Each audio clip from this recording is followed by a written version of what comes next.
El Círculo de Hermes, con Jesús Pertierra. Pues como dices tú, el caso Varguiña, que dicen que un militar falleció, y el otro caso que nos contaba era el caso Prato, que se produjo en la isla de Colares, donde también, y según la doctora que llevó los casos, hubo el fallecimiento de dos personas, dos muertes. No sé si será, porque también han comentado en otras ocasiones que de un caso que un testigo se encontró delante, también fue en Brasil si no recuerdo mal, delante de un platillo volante, por lo menos decía así el testigo, y decía que había tenido un tipo de contaminación por radiación. Carlos, la CIA también ha desclasificado hace poco casos del fenómeno OVNI. Lo que pasa es que cuando hace la desclasificación en la CIA y vamos a ver los documentos, resulta que nos encontramos con documentos del año 52 que ya están muy trillados y ya se desconoce. ¿Tú piensas que una vez lo que hemos estado hablando de la clasificación, Estados Unidos sabe algo más de lo que dice, o por el contrario, lo que están, como otros muchos dicen, lo que están ocultando es pruebas que están haciendo sobre aeronaves terrestres y utilizan el tema OVNI para camuflarlo? Antes de responderte eso, permíteme terminar algo del tema de Brasil. Como bien te mencionas, la operación Prato es la operación que montó el ejército brasilero allá en Colares, de este caso que yo te mencionaba, el chupa chupa, de esta luz que se conocía popularmente como chupa chupa. A partir de estos avistamientos es que el gobierno brasileño monta esta operación llamada Operación Prato, que hay mucha información desclasificada de esa operación, de esos casos, que desclasificó el gobierno brasileño. De todas formas, insisto, el principal caso que quieren desclasificar hasta sus últimas consecuencias, o que buscan que se desclasifique hasta sus últimas consecuencias, es el caso Varguiña. La persona que murió del caso Varguiña fue teóricamente o supuestamente por haber tenido contacto directo con el ser, digamos. Aparentemente tuvo contacto piel con piel, por decirlo así, con este ser, y a partir de ese contacto es que de alguna forma se vio infectado o algo parecido y murió, digamos, ¿no? De hecho, alguna vez estando yo en Brasil por cuestiones de trabajo, estando en esto me acuerdo, estando en el hotel, mirando la televisión brasilera, justo enganché un programa donde estaba un familiar de este soldado que murió, y contaba, por lo poco que pude entender yo con mi muy malo portugués, contaba de que el gobierno todavía, a pesar de los años transcurridos, todavía no le había dado una explicación oficial de por qué murió su familiar, digamos. No recuerdo si era una hermana o la madre, pero era un familiar directo, digamos, del soldado. Y contaba que, bueno, nunca había recibido una explicación oficial de por qué murió, y creo que nunca le habían entregado el cuerpo, digamos, ¿no? Así que, bueno, esas son unas tantas cosas llamativas de ese caso. Pero bueno, insisto, a los oyentes los invito a que escuchen el programa con Ademar Guigaber, que ahí van a encontrar detalles muy jugosos de este caso. Otra cosa llamativa, perdona que te interrumpa, es que también la han hablado en muchos casos, incluso los investigadores Carlos Callejo, Jesús Callejo y Carlos Canales han dicho que incluso una teoría al respecto, que en Varguiña ocurrió, que dice que hubo una gran tromba de agua, una gran tromba de lluvia. Siempre se habla de la fenomenología del tema OVNI también en catástrofe, como si utilizasen ese tipo de energía o ese tipo de circunstancias para aparecerse. Sí, bueno, el caso Varguiña es bastante complejo, no lo vamos a desarrollar ahora porque sería, primero que no somos los más autorizados, yo no soy el más autorizado a hablar de ese caso, sabiendo que Ademar estuvo hablando ya en extenso de ese caso en tu programa. Pero es un caso muy complejo, donde más allá de la captura de estos seres que se habría logrado por parte del gobierno brasileño, también se habla de la caída de un objeto, digamos, porque hay toda una previa, digamos, estos seres aparecieron en Varguiña porque supuestamente el objeto en el cual venía se cayó, no sé si fue derribado o cayó por algún accidente. Entonces también se habla de la captura de este objeto, digamos, es un caso bastante complejo, Obviamente, como todo caso complejo, es muy controversial. Hay gente que está a favor del caso, otra gente que lo critica, que dice que todo fue una simple confusión con unos monos que se escaparon de un zoológico, de un circo, qué sé yo, y que lo que vieron los testigos no eran seres, sino que eran estos monos. Y bueno, como todo caso, siempre hay gente a favor, gente en contra. Pero bueno, por eso siempre invito a los oyentes que profundicen por su cuenta, buscando más datos de este caso, digamos, ¿no? Y con respecto al tema de la CIA que me preguntabas, yo creo que lamentablemente Estados Unidos es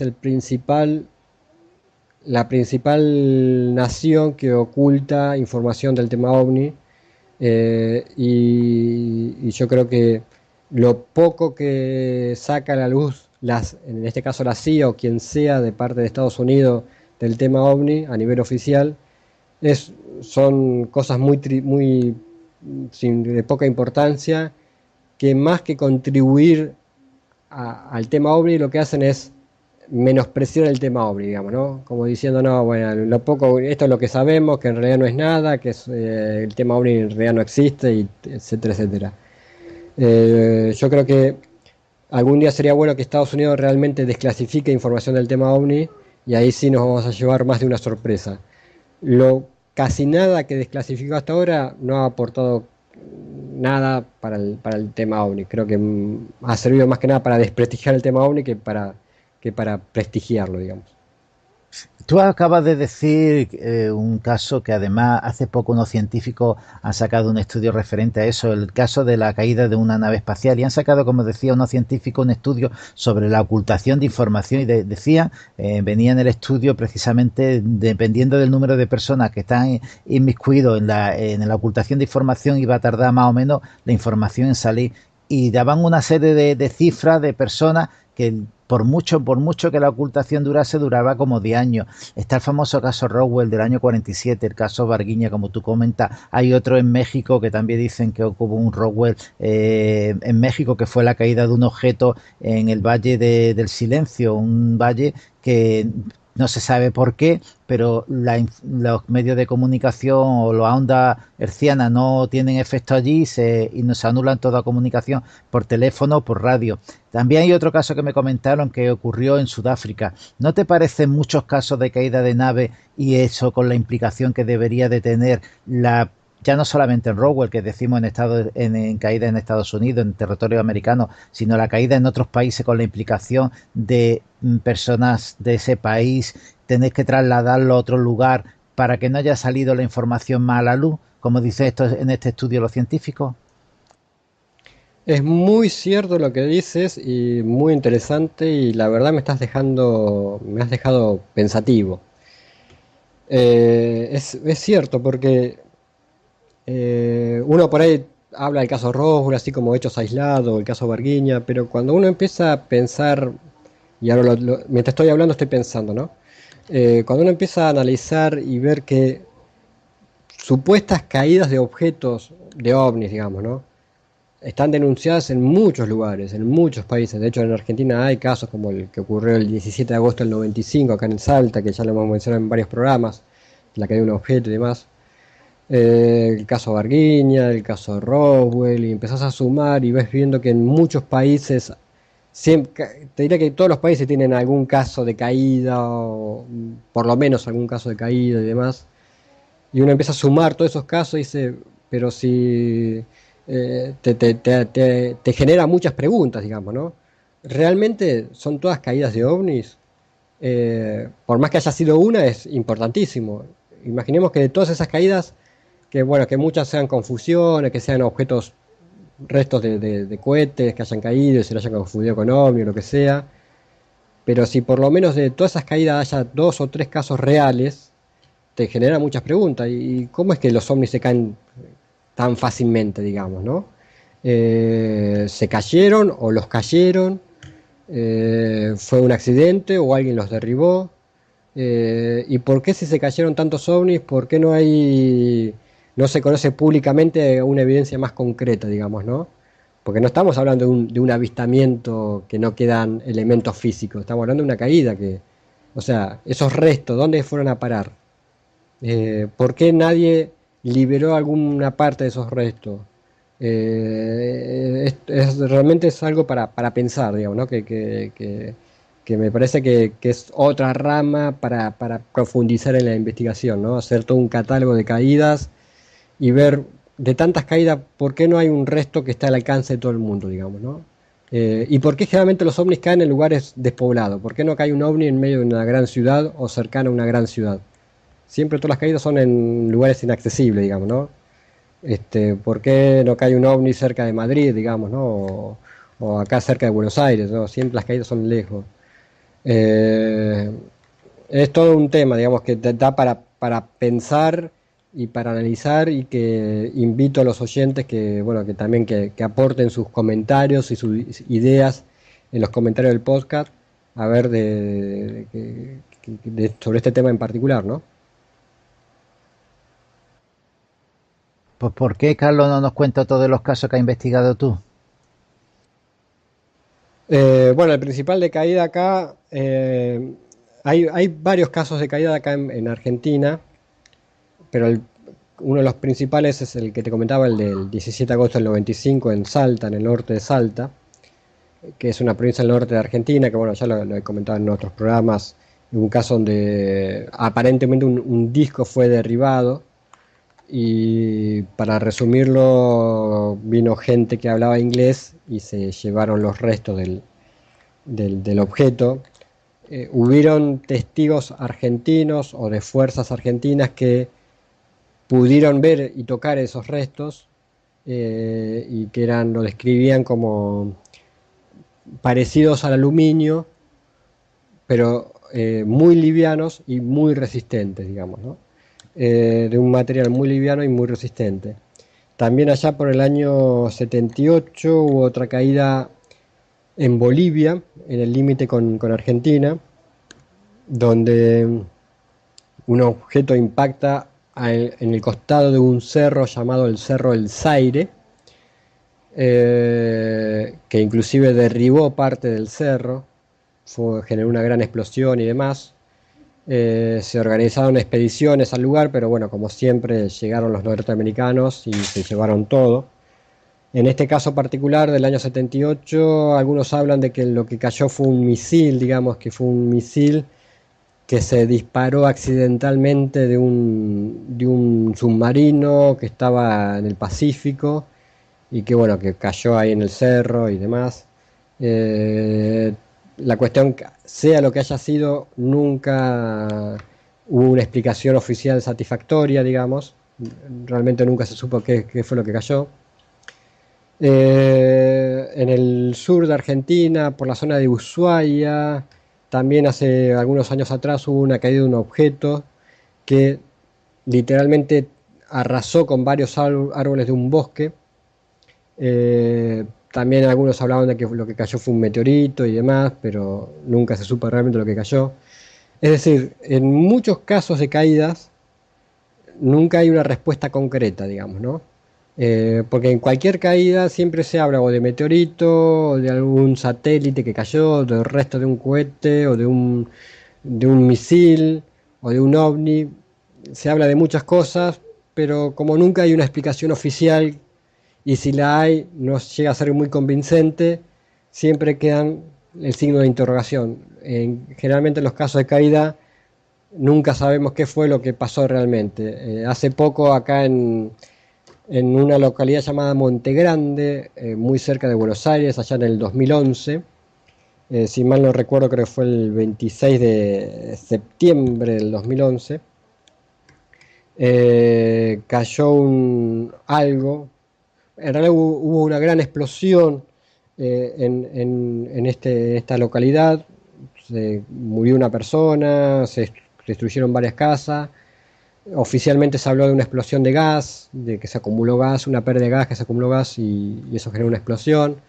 Otros hablan de que no, que en realidad fue la caída de un meteorito. Otros hablan de que cayó un resto de un satélite. Otros hablan de un misil. Es decir, con cada investigador que uno hablaba tenía su propia teoría o hipótesis de lo que había pasado, pero la verdad es que nunca se supo realmente qué fue lo que pasó. La explicación oficial fue la explosión de gas, pero a muchos no termina de convencer. Es decir, en estos casos, lamentablemente siempre quedamos en que no sabemos lo que pasó, no hay explicación oficial o no convence, ni siquiera los investigadores del tema OVNI se ponen de acuerdo en una explicación concreta, porque cada investigador te habla de su propia hipótesis. Así que lamentablemente son cosas que hay que mejorar, por lo menos del lado de la investigación del tema OVNI. Tenemos que mejorar cuando hay un caso de este tipo, de una caída o supuesta caída, bueno, cómo actuar más rápido, cómo movilizarse más rápido, cómo actuar mejor estando en el lugar de los hechos, digamos, y no pelearse entre los investigadores para ver quién tiene mejor información. Bueno, hay cosas que por el lado de la investigación del tema OVNI, de los investigadores del tema OVNI, tenemos mucho que mejorar al respecto. Pues hace poco ha habido también una caída en la India de un meteorito que ha dado con la muerte de una persona y como dices tú muy bien, hay veces que es que no se aclara muy bien la autoridad. En México también dicen que se le escapó un misil y un supuesto se fue hacia México y supuestamente cayó, no se sabe muy bien, es decir que ahí siempre están escondiendo la información, no se llegan a aclarar de lo que es y muchas veces las dudas son infundadas, pero otras muchas veces el tener dudas es lo que te lleva a pensar de que hay algo más que no te lo cuentan y que el secretismo no se sabe muy bien por qué. Pero Carlos, para ir terminando, ¿por qué no nos cuentas también otro caso de los que tú hayas investigado del fenómeno OVNI? Eh, bueno, estoy pensando ahora alguno en particular. Se me viene a la mente los casos de aterrizajes. Eh, bueno, te voy a comentar dos casos. Uno, el caso de aterrizaje, digamos, ¿no? Uno que no sé por qué se me vino a la mente ahora, pero se me vino esa imagen, digamos, que es un caso que ocurrió en una localidad llamada Navarro, acá en la provincia de Buenos Aires, a unos 100 kilómetros de Buenos Aires, de la ciudad de Buenos Aires, donde a partir del avistamiento de luces en un campo, al otro día los empleados del campo descubren varias huellas en un sector del campo. Estas huellas eran principalmente circulares, donde el pasto estaba seco, estaba como deshidratado. Esto lo traigo también a colación para contar de que tal vez muchos piensan que cuando el ovni aterriza, lo que deja es una marca de pasto quemado, que quema el pasto, pero esto no es siempre así. De hecho, en la mayoría de los casos no es así. Cuando el ovni aterriza o cuasi aterriza, que decir que está muy cerca del suelo, normalmente lo que deja es el pasto deshidratado, es decir, de un color amarillento que contrasta con el verde circundante, digamos, ¿no? Y bueno, en este caso en particular hubieron varias marcas que dejaron en el campo, la mayoría circulares, desde 1 metro de diámetro hasta 14, 15 metros de diámetro, donde el pasto estaba, reitero, deshidratado, es decir, uno ve la imagen, ve la foto y ve, o iba al lugar, como en el caso que tuvimos la oportunidad de ir al lugar de los hechos, de estar ahí en el campo de las huellas, y veías las huellas con un contraste muy, muy notorio entre lo amarillo del pasto de la huella y el resto del terreno. Era una huella circular, el contorno, digamos, era un anillo, digamos, el contorno estaba solamente deshidratado, dentro del círculo el pasto estaba verde normal. Entre las marcas también había marca en forma de herradura, que es una marca también muy típica, es decir, no un círculo completo, sino un semicírculo formando una especie de herradura. Que también hay todo un estudio porque alguien descubrió de que estas herraduras normalmente están apuntando en dirección norte-sur, con la apertura de la herradura, o sea, con la U apuntando hacia el norte, digamos. Es decir, la parte que no estaba, que faltaba del semicírculo, estaba hacia el norte. Algunos a partir de esto hablan de, bueno, de alguna hipótesis sobre el uso de los campos magnéticos de la Tierra para el desplazamiento de los ovnis y demás, bueno, para todo otro tema, digamos, ¿no? Y bueno, inclusive esa noche, que cuando fuimos al campo nos quedamos a la noche en el lugar a ver si veíamos algo, lamentablemente no hemos observado nada, pero bueno, quería comentar este tema de los aterrizajes y de cómo son las huellas de aterrizaje. Una gran excepción lo compone un caso que casualmente ahora el 9 de enero se cumplieron 30 años. Este hecho ocurrió el 9 de enero del 86. Y bueno, como te decía, se cumplieron 30 años, que es el caso de la huella del Pajarillo, muy cercana a un cerro llamado Uritorco. El cerro Uritorco acá en Argentina es muy popular, muy conocido por el tema OVNI. De hecho, en estos momentos, cuando estamos grabando este programa, en estos días se realiza en Capilla del Monte, que es la ciudad que está ahí al pie del cerro Uritorco, se realiza un festival OVNI, donde se hacen desfiles, o sea, un festival muy popular del tema OVNI, digamos, ¿no?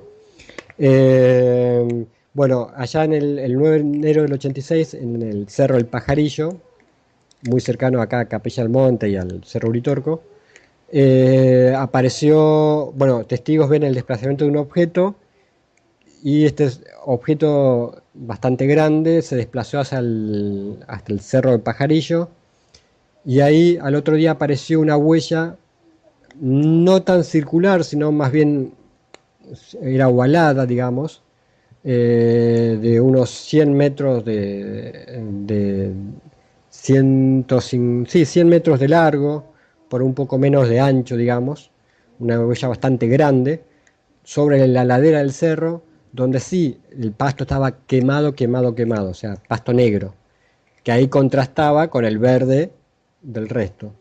Lo interesante de este caso, más allá de la huella, que es por su tamaño y características son casi únicos acá en Argentina, es que al año y medio, es decir, en agosto del año 87, es decir, un año y medio después de que ocurrió el hecho, la ladera del cerro se quema. Porque bueno, en esa época del año los pastos están secos y es muy común los incendios de pasto en esa región, digamos, ¿no? Porque son pastos secos que cualquier colilla de cigarrillo o cualquiera que arroje fuego se prende el lugar, o un rayo prende fuego el lugar y se quema toda la región.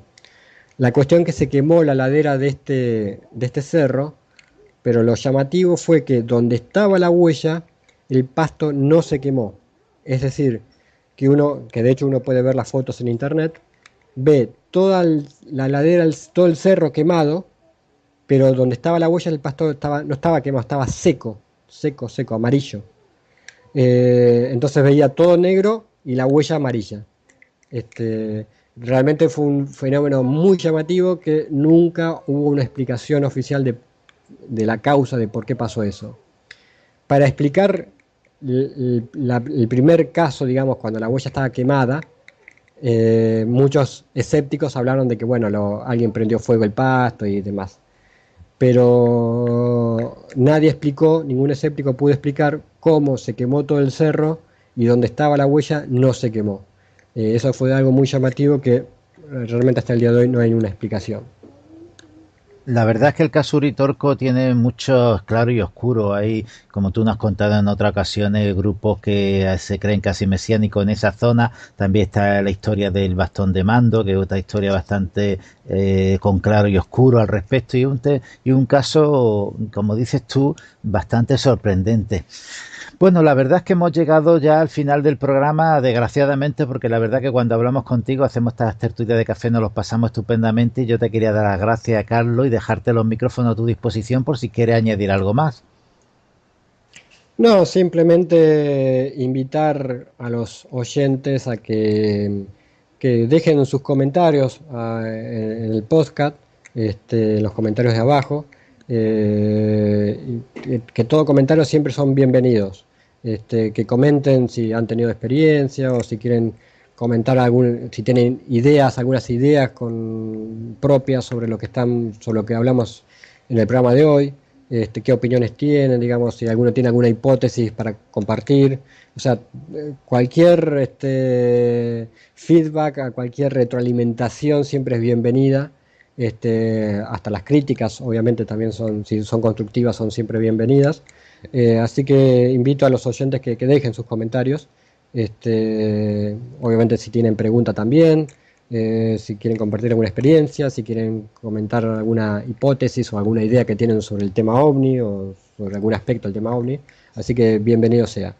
Un fuerte saludo para vos, Jesús, para Marcos, y bueno, ojalá que nos volvamos a encontrar pronto en algún otro programa, en alguna otra tertulia de café.